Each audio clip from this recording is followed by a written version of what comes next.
ఉదయకాల ప్రార్థన.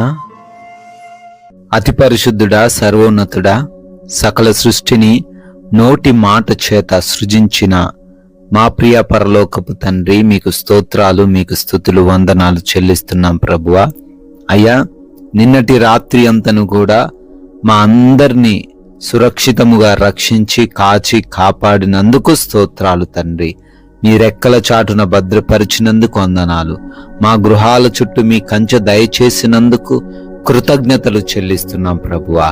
Yes lord, ఈ యొక్క నూతనమైన దినములోనికి మమ్మల్ని అందరినీ కూడా సజీవులుగా ప్రవేశపెట్టినందుకు స్తోత్రాలు చెల్లిస్తున్నాం ప్రభువా. అవును నా తండ్రి, మా బలము కాదయ్యా, మా శక్తి కాదు నాయనా, మా జ్ఞానము ఎంత మాత్రము కాదు, కేవలం మీ కృపను బట్టే మేమందరము ఈరోజు సజీవులుగా ఉన్నాము అని గుర్తెరిగి మీకోసం మేము జీవించుటకు సహాయము దయచేయండి. మీ చిత్తాన్ని కనిపెట్టుకుని ఈరోజు ప్రవర్తించుటకు కృప దయచేయండి ప్రభువా. ఎస్ లార్డ్, లోపల ప్రేమించుట కంటే బహిరంగముగా గద్దించుట మేలు అని సామెతల గ్రంథం 27వ అధ్యాయము 5వ వచనము ద్వారా తండ్రి భక్తుడు అంటున్నట్లుగా, అవును నాయనా, అయా, అతిగారాభము చేయకుండా కుటుంబంలో బిడ్డలను తండ్రి దారి తప్పిపోయేలాగా తల్లిదండ్రులు ప్రవర్తించకుండా వారి ప్రేమను బట్టి అయా వారు ఈ లోకంలో కలిసిపోయే వారిగా తండ్రి ఏ తల్లిదండ్రులు ఉండకుండా అయా గద్దించేవారిగా, వారి తప్పులను సరిచేసేవారిగా ఉండే కృప దయచేయండి.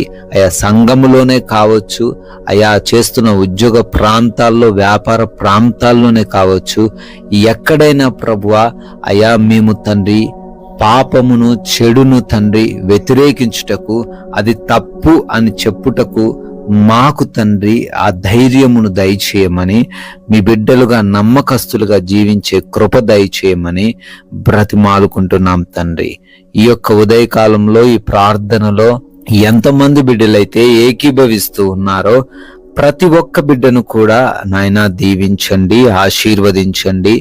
వారికి ఏ సమస్య, ఏ శోధన, ఏ బలహీనత ఏది ఈరోజు ఆవరించకుండా, ఎటువంటి అనారోగ్య సమస్యలు వారి దరికి చేరకుండా, ఎటువంటి ఆర్థిక ఇబ్బందులతో ఏ బిడ్డ బాధపడకుండా, ఎటువంటి తండ్రి ఆకలి లేమి కలిగి లేకుండా ప్రతి ఒక్కరిని ఈ రోజున మీ యొక్క సమృద్ధితో నింపమని అడుగుతున్నాం ప్రభువా.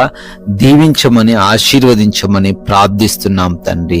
అదే రీతిన ప్రయాణాలను కూడా దీవించండి. వెళుతూ ఉన్న, వస్తూ ఉన్న మార్గాలలో